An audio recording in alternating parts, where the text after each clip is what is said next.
So hello everyone and welcome to the second talk in our talk series on coloniality and decoloniality in translation. And it's my great pleasure to welcome Kathryn Batchelor, who is Professor of Translation Studies and Director of the Center for Translation Studies at UCL in the United Kingdom. She has written and edited a lot of relevant books, for example, Decolonizing Translation, and also a very interesting volume in Translating Frantz Fanon across continents and languages, together with Sue Ann Harding. And her interests lie in translation theory, post-colonial translation, translation history, and translation philosophy. And we're very much looking forward on her talk about decolonial and post-colonial perspectives on translation, compatibilities, and contradictions. So please, Kathryn, the floor is yours. Thank you very much, Johanna. Thank you very much for inviting me, for including me in this amazing series that I'm just so excited to be part of. And yeah, I've got them all up on my door, and I'm just very excited about each one. So yeah, thank you for inviting me to be part of this. So I'm just going to share my screen, and then I'll just give it a little to try and do today. I'm just trying to get the slideshow to launch. There we go.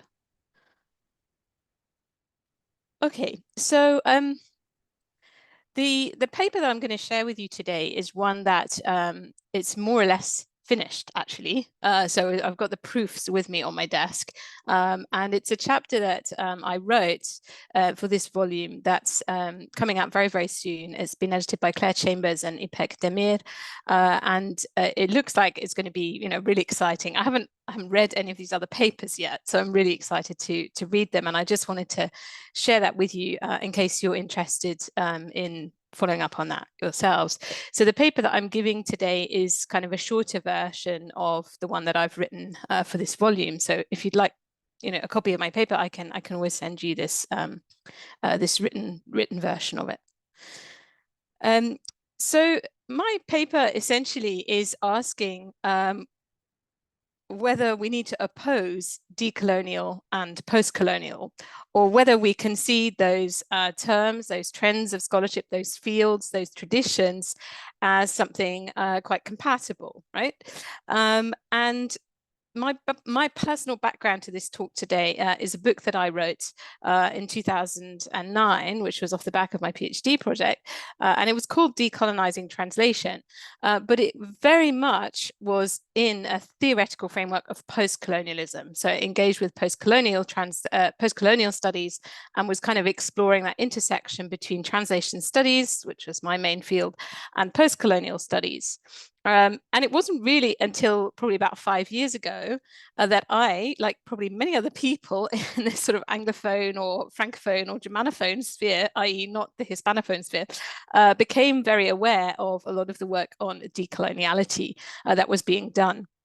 So I've since, obviously writing this book in more recent times, I've been reading a lot of the work of decolonial scholars as well. And I'm not going to start this afternoon's talk by giving an outline of decolonial scholarship or decoloniality, because I think we had some of that a couple of weeks ago, and I think everyone in this room already has a basic knowledge of that. So it will kind of come out as I'm giving the talk, but I'm not going to start with that kind of introduction to decolonial thinking. Now, on various levels, there would appear to be significant overlap between decoloniality and post-colonial studies. So, for example, in terms of the theoretical genealogies that both types of scholars construct for themselves, both strands stress the centrality of the right anti-colonial authors such as Césaire and Fanon. Other similarities include emphasis on the persistence of colonial to the present day, contestation of dominant discourses, particularly Western conceptualizations of modernity, and affirmation of the need for disruption of those discourses by the voices of what Spivak calls the subaltern. However, as a number of scholars have observed, decoloniality and postcolonialism have historically had little to do with each other. And there's a really excellent 2022 special issue of Postcolonial Studies, which talks about this very issue. And Sarah de Jong, one of the people who contributes to that special issue, says that these two fields of scholarship have created citational circles that rarely overlap. Sorry, I'm just trying to get rid of the pictures because they're blocking my slides. Another scholar who also contributes to that volume, Olympia Rosenthal, sort of gives this a historical context. So she says, in the early 90s, arguments over the usefulness and applicability of colonial discourse as a critical framework, and this was specifically in Latin America, shifted into an antagonistic rejection of the field of post-colonial studies, and this conditioned a pattern of rejection that has endured to the present day. This situation is this sort of rejection is evident in some of the work published by the decolonial scholars. For example, Ramon Grossvogel in 2006, there's a special issue of the review journal called From Postcolonial Studies to Decolonial Studies, Decolonizing Postcolonial Studies. So even in the title of that volume is the suggestion that we need to move from postcolonial studies, which is now kind of obsolete, to decolonial studies. We need to decolonize postcolonial studies. And that comes across in Grossvogel's arguments within his contribution to that volume as well. So there's been kind of a lack of conversation, if you like, from the post-colonial side. Scholars have tended to be kind of quite conciliatory and sort of emphasize the similarities without really engaging with that rejection in a direct way. What I want to do today is stage really a kind of artificial conversation. So this is a conversation that has not taken place, and it's a conversation between decolonial scholars, specifically Walter Mignolo and Freya Schivi. They wrote a book chapter in 2003 called Double Translation, Transculturation, Colonial Difference. And what I want to do is take that chapter, tell you what they say in it and what they say about, and then I want to connect that with what post-colonial scholars have said about translation and use this kind of false conversation to explore the commonalities and compatibilities and the potential differences between post-colonial scholarship and decolonial scholarship. So the authors that I'm going to be engaging with are people like Bill Ashcroft, The Empire Writes Back, Chantal Zabu, The African Palimpsest, Ian Chambers, The Postcolonial Question. These are all books that came out in the 90s, basically. Maria Timosco, Postcolonial Writing and Literary Translation. Those are people that Mignolo and Schivi do not engage with in their chapter, but I'm going to do that in this kind of artificial conversation. I'm also going to discuss how Mignolo and Schivi engage with some other theorists that they label as post-colonial, Lydia Liu, again a 1999 book, and Tejaswini Niranyana, 1992 book, Citing Translation, and Jacques Derrida, 1996, The Monolingualism of the Other. So those are the three scholars that they do engage with, and I'm going to talk about how they do that and whether I think what they have to say about those scholars is kind of justified. Okay, so let's have a look at this book chapter then. So this piece, this chapter, sets out to theorize translation across the colonial difference and as shaped by the coloniality of power. That's a quote from Mignolo and Schivi. So the aim, in other words, is to conceptualize translation within the theoretical framework of decoloniality. The paper opens with a sketch of translation history at a highly generalized level. In their account, and this is a quote, chroniclers and missionaries fixed an enduring model of translation in the 16th century based on the use of translation for conversion. Translation thus helped in constructing the hierarchies on which coloniality is based, converting all alternative ways of being and living to a Christian and later neoliberal logic. In their sketch, this model finds its first significant challenge at the end of the 20th century in the form of the theoretical revolution initiated by the Zapatistas, an indigenous revolutionary movement in Mexico. Mignolo and Schivi argue that the Zapatistas drastically changed the model of translation conversion and contributed to a theory of translation that is undoing the principle colonial differences were established. So they accord the Zapatistas a key role in the decoloniality movement, linking their translation approach to reaching fundamental epistemological disruption. And they've repeatedly stressed the originality of the Zapatistas' achievement, suggesting that in their case study, that the Zapatistas unlock a 400-year history of repressive translation. And Manuela and Schivi argue that there is a fundamental difference between the Zapatistas' translation approach and those of recent theories, quote, even when the latter are grounded on post-colonial principles. So they're emphasizing basically the radical difference, the fundamental difference between this decolonial translation inaugurated by the Zapatistas and everything that's gone before, including post-colonial translations. Now, when we examine their analysis of the Zapatistas' translation practice, it's actually rather difficult to see how it's significantly different to the translation and writing processes that are analyzed by post-colonial scholars. And this is notably the case with regard to Manuela and Schivi's elaboration of the role played by syncretism, which they see as key to the newness of the Zapatistas' approach. More usually associated with religious or cultural practices, when applied to language, Manuela and Schivi argue that syncretism offers a means of resisting the imperial logic of translation. And this is what they say about it, that in this kind of syncretic practice, which they see in the Zapatistas, an Amerindian understanding is rendered in and even in violation of Spanish syntax, becoming transformed in the process, but not entirely losing its difference from Western understanding. To explore this phenomenon further, the authors cite a speech by one of the Zapatistas, Major Ana Maria, given in Spanish in 1997. Now, I don't speak Spanish beyond helping my 12-year-old with his homework, so I apologize if I don't say this well or don't actually analyze it well. I'm relying on their analysis here.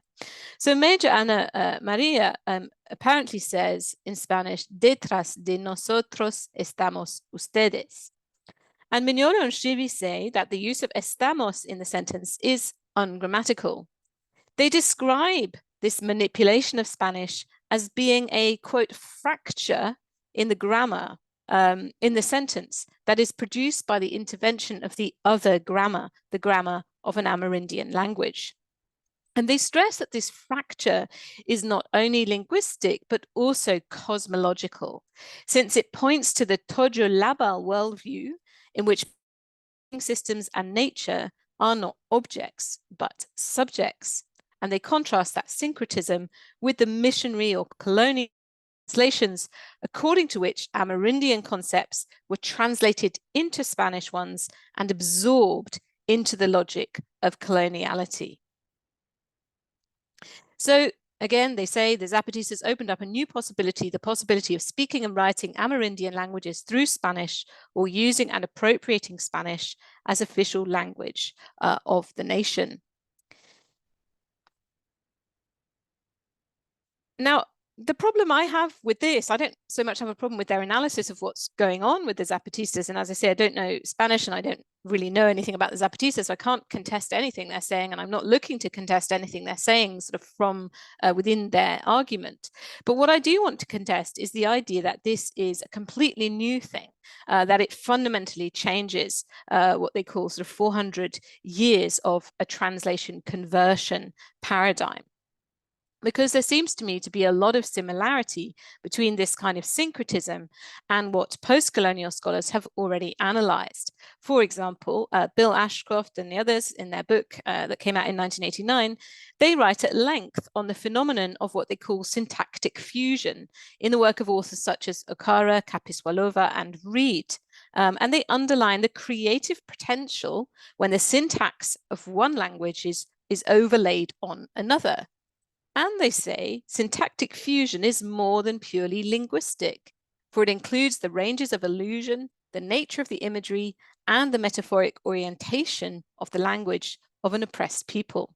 This emphasis on the broader implications of linguistic decisions is strongly anticipatory of the prominence given to the cosmological dimension of the Zapatista syncretism by Manuela and Schivi. Another scholar who speaks about similar things, is Chantal Zabou in her book that first came out in 1991, The African Palimpsest. She calls these syncretic phenomena relexification. And she basically defines these as practices through which writers suggest another tongue while writing in a particular European language. And she analyzes at quite some length what happens in, for example, Gabrielle Okara's English in The Voice. And this, again, it closely anticipates the argument that the Zapatistas are going to make. So she says, relexification lets the Iho tongue speak. The novel swarms with morphosyntactic distortions. Such morphosyntactic innovations can be traced to Iho syntactical patterns. Ideas, again, I'm not going to quote those for reasons of time, in Ian Chambers' The Postcolonial Question. The final include Maria Timosco, who's really a translation studies scholar, writing on postcolonial writing as translation. And what she's doing in her chapter, is a chapter in a book that came out in 2000, is talking about the similarities between literary translation and postcolonial writing. And it's a whole chapter devoted to exploring the similarities in process around language and representation of ideas that go on in those two activities. And here's an example of part of her argument. The appropriation of a dominant language for the aims of a former colony or an oppressed group, and the shift of dominant poetics towards the standards of a minority or post-colonial people are potent means of realigning power structures and of asserting an independent worldview. So this is definitely not the kind of translation that is simply seeing the non-European language being absorbed into the logic of the dominant language. So it's difficult for me to see how Manuela and Shrivi's analysis of the Zapatistas language marks a fundamental break. But I want to look now a little bit more at how Manuela and Shrivi engage with post-colonial scholars.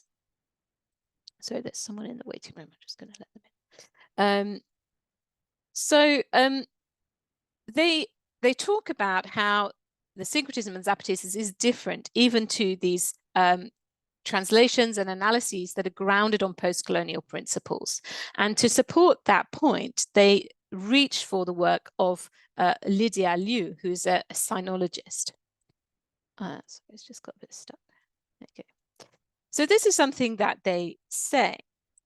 Unlike our exploration of the Zapatismo in Mexico, Liu capitalizes on the violence accompanying colonization and colonial relations, as well as the cooperation of colonial intellectuals in translating from English into Chinese, the focus of much recent post-colonial work.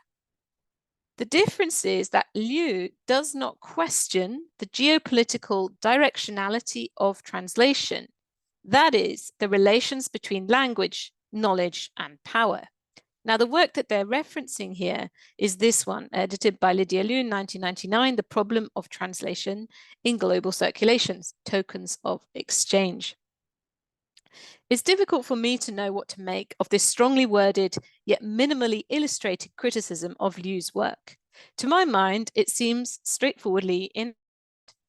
Far from ignoring the geopolitics of translation, Liu presents an incisive analysis of the connections between translatability and here are some examples of what she argues. In thinking about translatability between historical languages, one cannot but consider the actual power relations that dictate the degree and magnitude of sacrifice that one language must make in order to achieve some level of commensurability with the other. Now, this comment is made in the context of an elaboration of how modern Chinese came to have a third-person pronoun. And again, I'm not Chinese scholar, so I'm just relying on Liu for the argument here. For millennia, she says, the Chinese had lived comfortably with the ungendered written form ta and other ungendered deictic forms until the need to translate the feminine pronoun from European languages was suddenly thrust upon their attention in the early years of this century. Chinese linguists and translators proceeded to invent a written character that would be capable of translating the equivalent, in inverted commas, pronouns in the European languages. And Liu explains that this is how the radical nu came to replace the ungendered ren, thus creating a feminine pronoun that has since been institutionalized to such an extent that Chinese feminists of today, according to Liu, have forgotten that such an ungendered form once existed. She draws on this example to stress precisely that which Manuela and Shrivi say she overlooks. The invention of this equivalent, this new pronoun, is indicative of unequal exchange between Chinese and European languages. So, she makes the point, well, English and the metropolitan European languages have not had to do this. They haven't, in modern times, changed their language to this extent in response to another language. So she's explicitly addressing asymmetries of power and how these play into translation processes. Now, following their criticism of Liu, Manuela and Shrivi moved to a generalized criticism of post-colonial translation theory, dismissing the work of a second post-colonial scholar, Tejaswini Niranyana, in a bracket. So this is back to Manuela and Shrivi. Post-colonial approaches to translation, e.g. Liu, Niranyana, seem to want to prove that an original multiple way of thinking is legitimized in its existence by the European masters' deconstructions. However, this need for legitimation reinstates the colonial directionality of translation transculturation. Once again, it's to reconcile this strong and sweeping criticism with the reality of post-colonial scholarship. Like Liu, Niranyana is concerned to expose and challenge relations between language, knowledge, and power. And indeed, she criticizes early translation studies for failing to address such issues. So, for example, she criticizes Susan Bassnett, who was, this is in the really early days. She had a book, 1980 book, Translation Studies, and Niranyana criticizes that book on the basis that Bassnett speaks blithely of general principles of translation that can be determined and categorized regardless of the language involved. And she concludes that statements like this one by Bassnett seem oblivious to the relations of power implicit in a translation. And she says we need a new conception of translation that takes into account what the discourses suppress, the asymmetrical relations between languages. And she also, Niranyana also questions geopolitical directionality in the sense of who translates, when she challenges the conceptualization of cultural translation developed by Talal Asad, on the basis that it seems to assume that the only translators are Euro-American ones representing a non-Western other, and thus leaves too little room for the use of translation as an act of resistance. So Niranyana is criticizing the underlying assumptions of colonial translation paradigms and calling for space to be given to alternative directionalities and functions.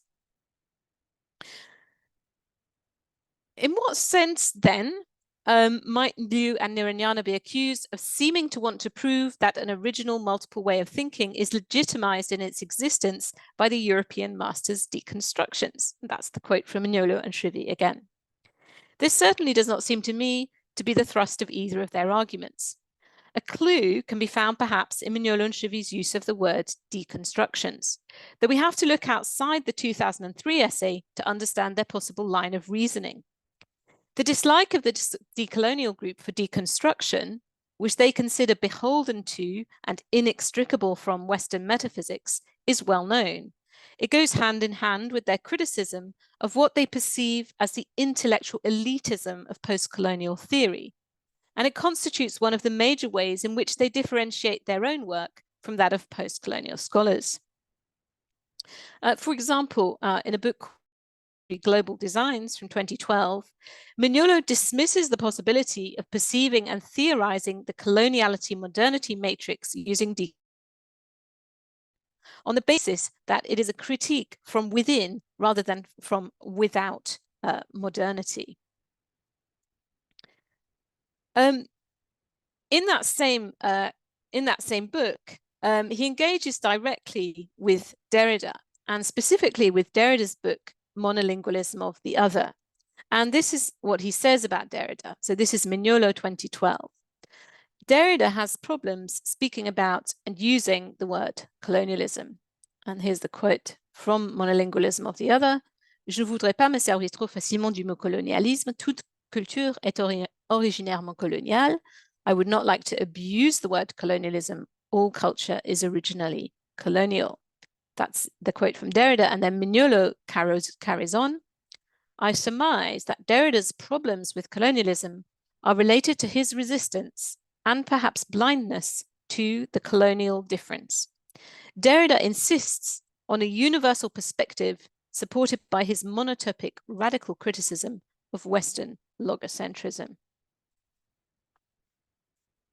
Although it's true that the relevance of Derridian thinking to post-colonial studies has been widely debated within post-colonial studies itself, Manuela's argument seems unfair on two counts.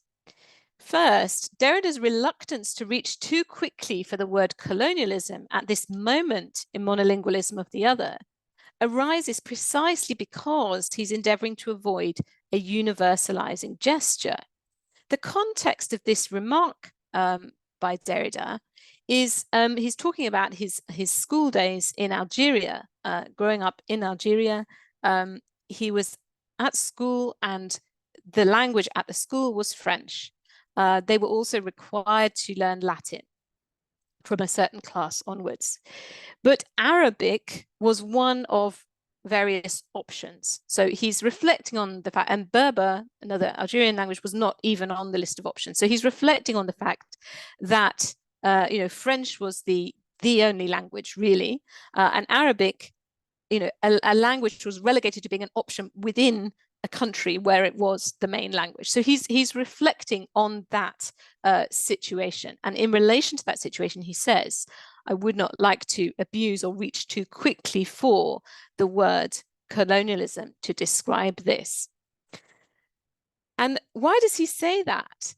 Because if we want to talk about colonial politics of language as colonialism, he says we risk effacing the specificity or traumatizing brutality of what is called modern colonial war in the strictest definition of the expression.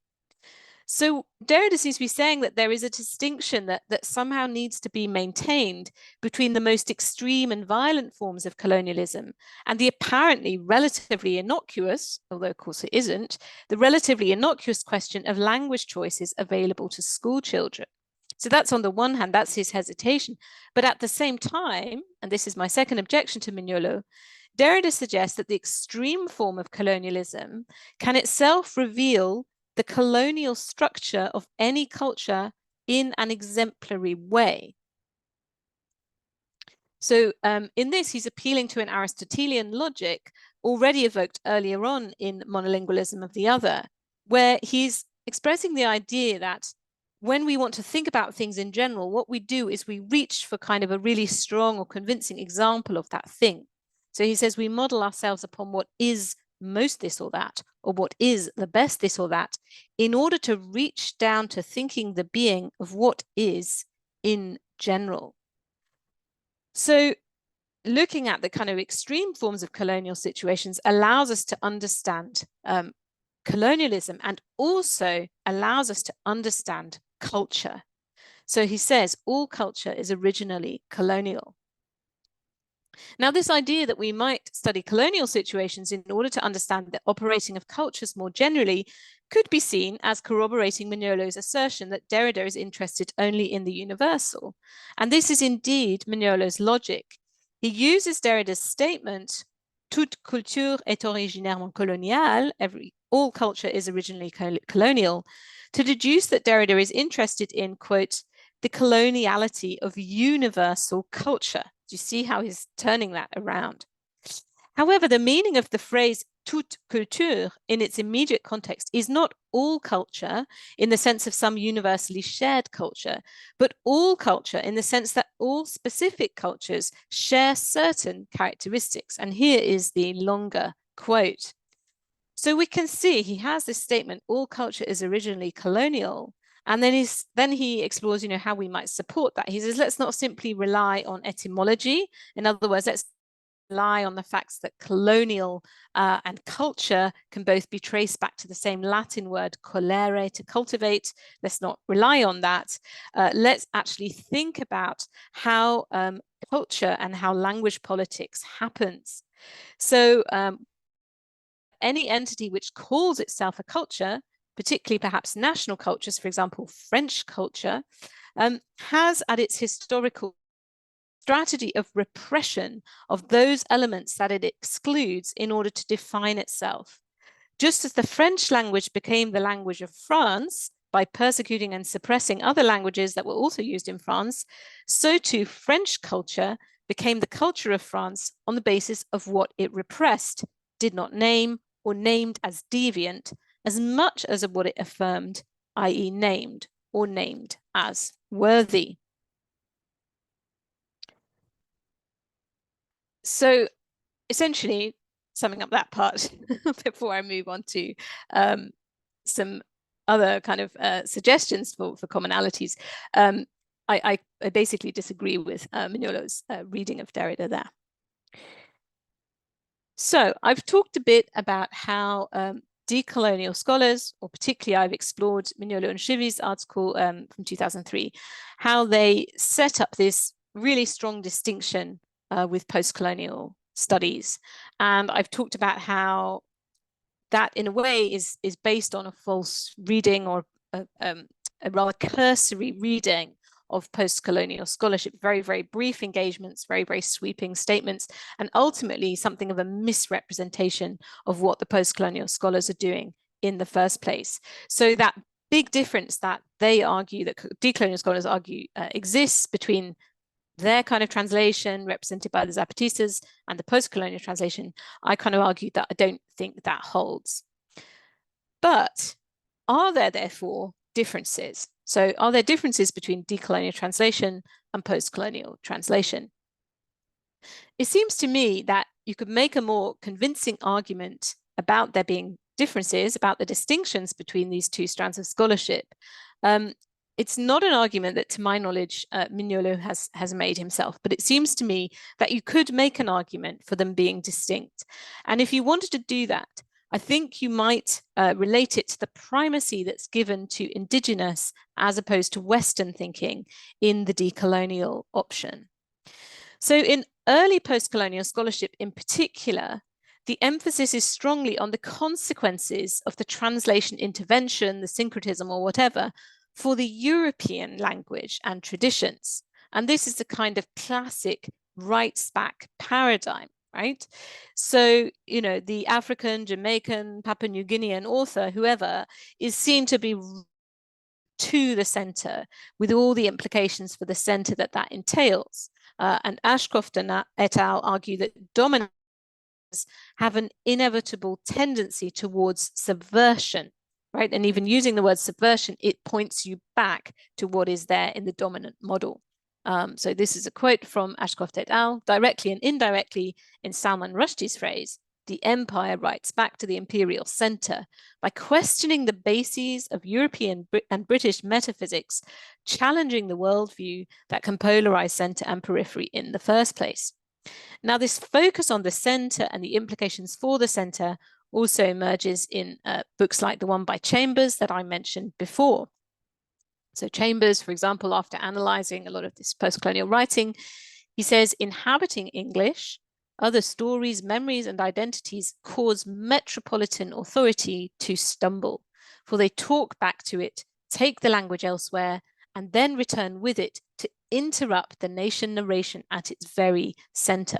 So the focus always, it's this kind of boomerang thing. The focus is always on what are the implications for the center. Now, that was fairly early post-colonial scholarship. And I think that sort of, you know, assuming that that is the only perspective has been problematized within post-colonial studies. So my argument only holds to a certain degree. But nevertheless, I think there's a bit of a distinction that we can make between this focus on the implications for the center and Mignolo and Shivi's analysis, where there's more sustained emphasis on the subaltern perspective, or the perspective of the damné, as Maldonado Torres would say. So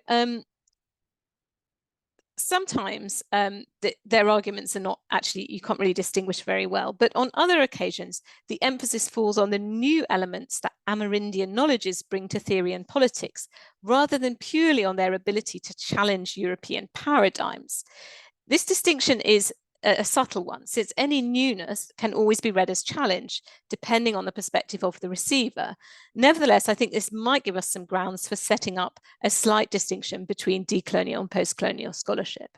So, for example, in this argument by Manuela and Shrivy, they say the dictum, because we are all equal, we have the right to be different, is the most concise and clear formula of the colonial difference as a place of translation, transculturation from a perspective of subalternity. So the emphasis there is on difference, the right to be different, not relating back to the center or exploring the implications for the center. So perhaps is more on the perspective of subalternity, sort of almost in its own right, without having to write back or talk back. Okay, so by way of conclusions, my brief attempt to stage a conversation between Manuela and Shrivy and early postcolonial theory exposes both the potential and the difficulties of such an endeavor. On the one hand, as I've shown with my exploration of the Zapatista syncretism and its similarities with literary innovations analyzed under the writing back paradigm, there is much that decolonial and postcolonial scholarship have in common. So, for example, a keen awareness of the political significance of linguistic innovation against a backdrop of colonial power dynamics. Both fields of scholarship are interested in the potential for translation to intervene in and resist those power dynamics rather than complying with them or strengthening them. So those are the many commonalities that I think we can see. But I think I've also shown that there's no easy starting point for this kind of conversation, owing largely to the decolonial scholars' dismissal of postcolonial theory.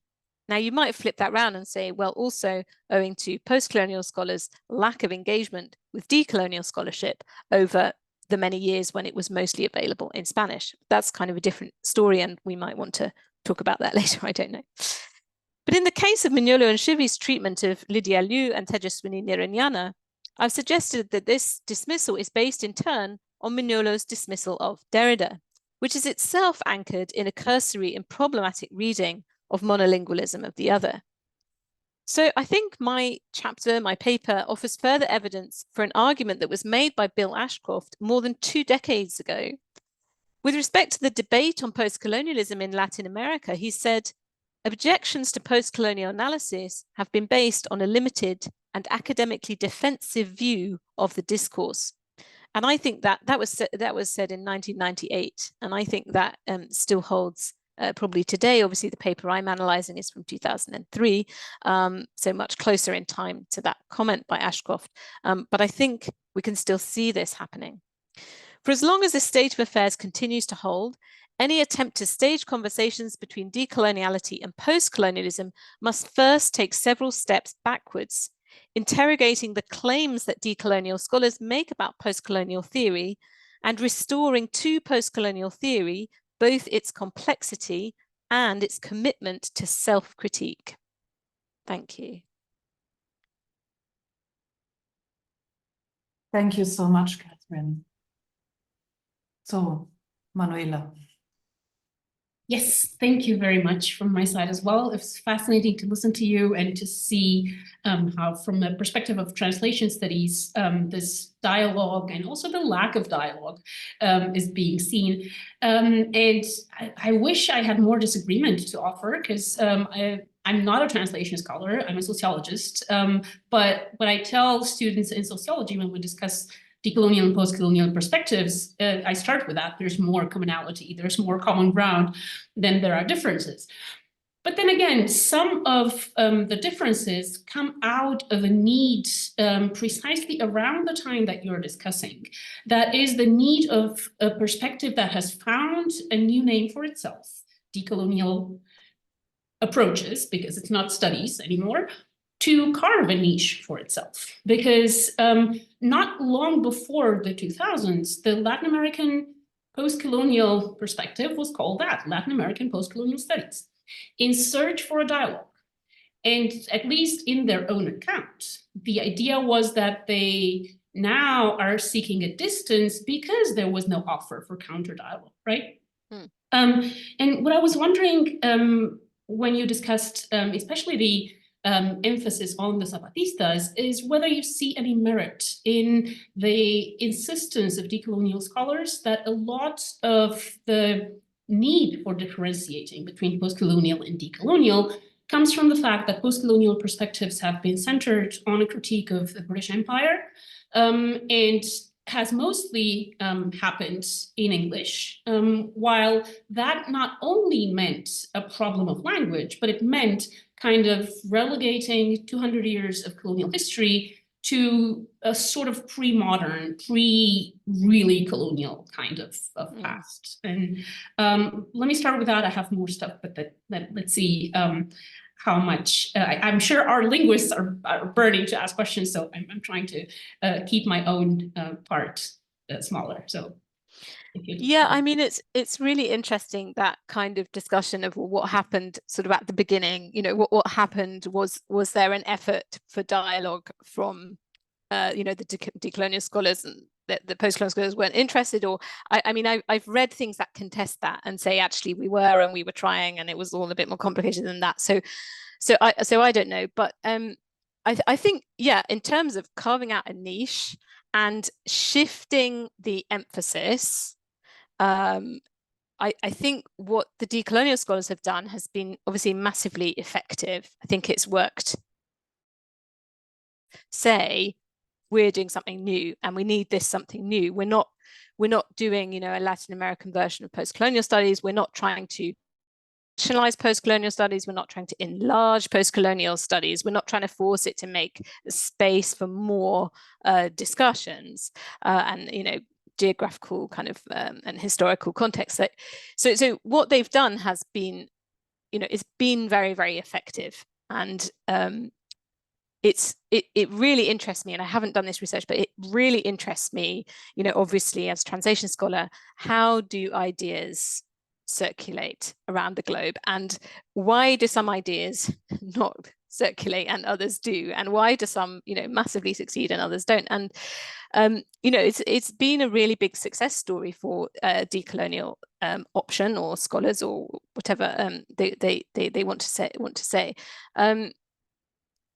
I just feel like I think from my perspective, I can see why that has worked, and I think it's been very good, but I have an uneasiness with it because the scholarship that I have read, it kind of uses that disagreement with postcolonial scholarship to kind of not really engage with it properly, and to be very kind of brief and rather, you know, sort of saying, oh, nothing interesting to see here. So it feels to me like there's just a real impoverishment of the debates because of that sort of performative, you know, kind of trying to you know, get your own kind of get your own field or whatever to sort of have a place. So on the one hand, I can see that there's an advantage to what they've done, and it's, you know, surely welcome in an age where Anglophone scholarship dominates so much, right? But of course, they've done it through translation, right? Most of us only started noticing it in about 2007, where there was an Anglophone cultural studies, you know, special issue where suddenly, you know, oh yeah, okay. You know, so it's, yeah, complex. Well, then maybe dwelling on that, thank you so much for elaborating. I was thinking also of the question of the difference between the notion of Occidentalism that is used by at least some decolonial scholars, but Manuela is one of them.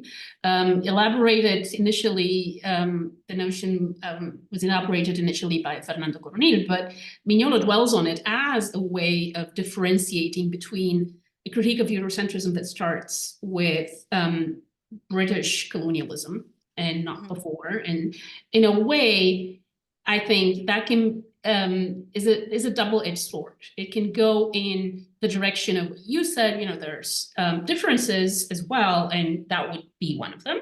But on the other hand, it's also very close to Stuart Hall's critique of the West and the rest, and how the notion of the West was kind of built in the colonial difference. Basically, he doesn't say colonial difference, but that's what he means. So again, you have somebody who never called himself a decolonial scholar, very much making decolonial arguments. So do you see any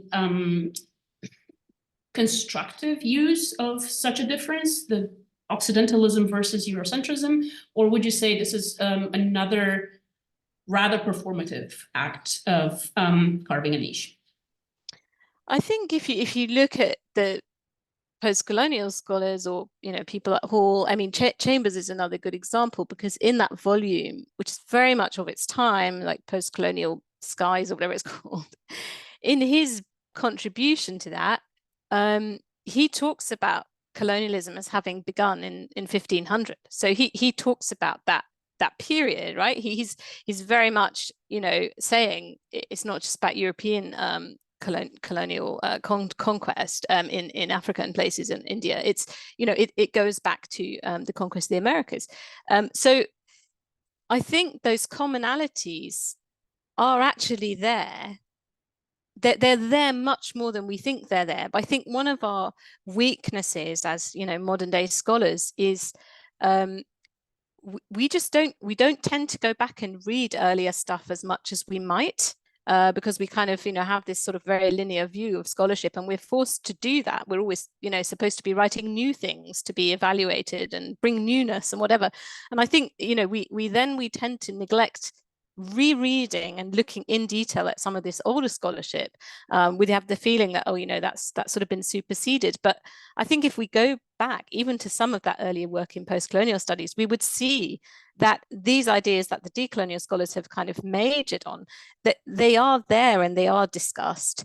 I think for me that the difference in a way is that whole thing about post-colonial studies being quite intellectual elite thing, whereas decolonial is more activist and more sort of for just ordinary people should be able to engage with these ideas. And there's much more of a focus in decolonial scholarship on movements around the world, movements and things, whereas I think that if there's one criticism that I really agree with, I think it's that one, that post-colonial scholarship has been very, very sort of intellectual and elite. I mean, some of it's quite unreadable. If you think about people like Homi Bhabha, I can just remember months of stress in my PhD trying to understand what Bhabha, I hope it's, oh no, fans of Bhabha here, what Bhabha was talking about. And, that was so difficult. And I was, well-educated person. So what is, that's just not accessible. Whatever it is he's saying, it's just not accessible. So for me, that is one of the differences. But in terms of, I don't know, a difference between Occidentalism and Eurocentrism, is it helpful to have new terms when we're talking about very similar things? Maybe it brings a freshness, but I just think there is that danger of kind of putting in the dustbin everything that's gone before, without really reading it. Thank you.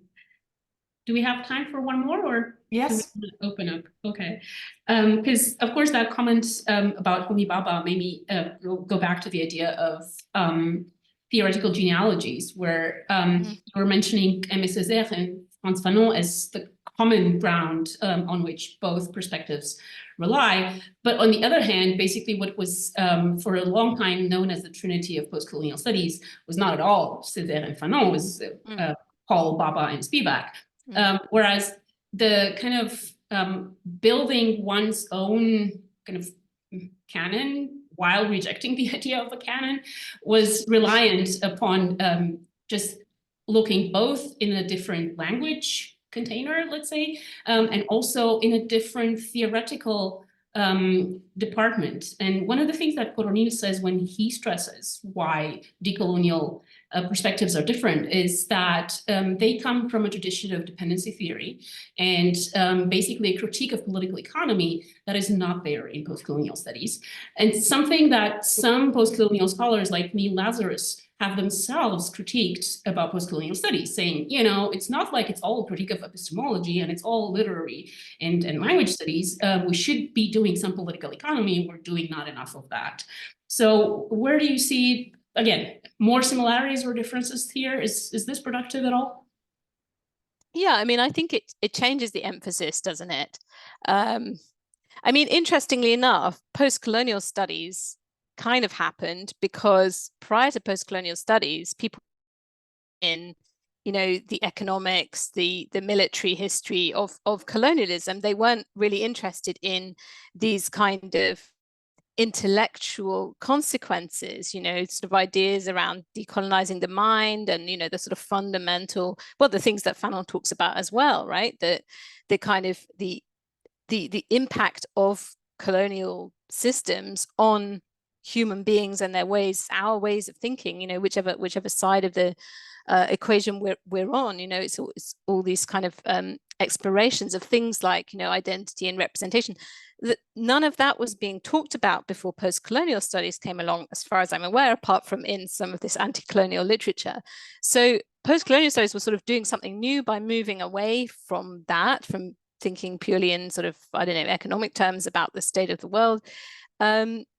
And yes, I think in that move, it neglected these kind of aspects, right? But then, I mean, post-colonial studies was and is quite a broad church. You know, you've got the kind of the Marxist post-colonials, you know, and you've got people who've always said, yeah, people like Neil Lazarus, you know, we need to not just think about this, we also need to think about this. So I feel like it doesn't all need rejecting, because actually a lot of it is there. But in terms of the shift in emphasis, which I think probably is needed today, in terms of things like, you know, interest in what indigenous traditions can teach us about how to live on the earth without destroying it, you know, that is very much a something that's been amplified by the decolonial group, that probably wouldn't have been so much a discussion if the post-colonial, you know, if that sort of hadn't happened, if post-colonial scholarship had stayed dominant. So I think, yeah, again, I just like to sit on the fence with all these questions, the great questions. I like sitting on fences. Thank you. Thank you so much, Kathryn and Manuela, for this wonderful talk and for the interesting discussion.